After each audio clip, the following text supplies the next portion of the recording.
Now this slide shows many of the recovery strategies that you can think about, when you're doing business continuity management. So standbys, hot standby. For example, I am a bank. It's very usual actually in London that if there is a big bank, they always have another building which is empty, but all machines are running there. If there is fire in the building 1, they will just take 15 minutes to go to the next building, which is a bit far away from the first building, and they become operational again.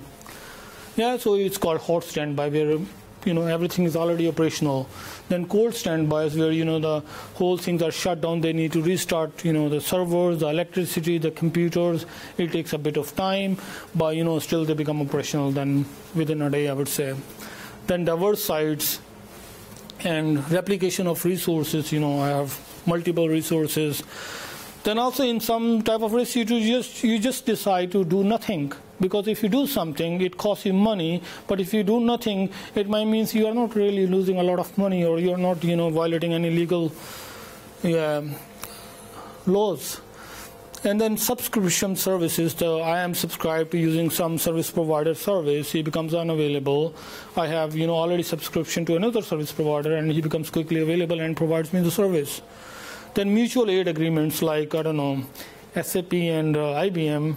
So they have some mutual agreement that if we have some problems here, then we could start using some IBM solutions for the time. And then insurance, which is relevant also for risk management.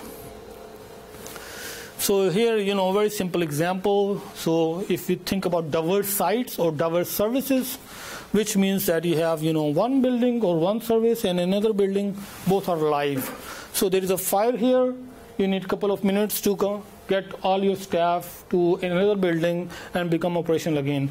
Of course, it's very expensive, but it's suitable for RTO measured in minutes, where real time objective is really you're talking about 15 minutes, 30 minutes due to some legal laws. Then replication sites, where another site could be provided by third party. So again, it is suitable for return time objective, less than a day. And here again, basically one site is dormant. You need to restart, the whole things, and then it becomes operational again. It's a bit cheaper. You're saving money from electricity, from all these, other things that are needed, but still, it's expensive one. So another one is standby, moving the people. So I'm coming from Belfast. In Belfast, there is, a lot of banks are located in the city center, and there are already some providers, they have built huge buildings and they provide spaces to different banks, and also, some infrastructure there. And so they give you 2 or 3 rooms. And the whole idea is that you have fire, some other incident, you become unoperational, you go to this guy, and he will provide you 3 rooms, and you start your operations from there. Yeah, but of course, staff willing to work elsewhere. So this could mean that the site is 30 miles away from the original site. Okay, then you have subcontracting, outsourcing activities. Like it's very typical nowadays in the software business as well, outsourcing to service providers in India, or also in some manufacturing, where many of the companies, they outsource their different processes to China.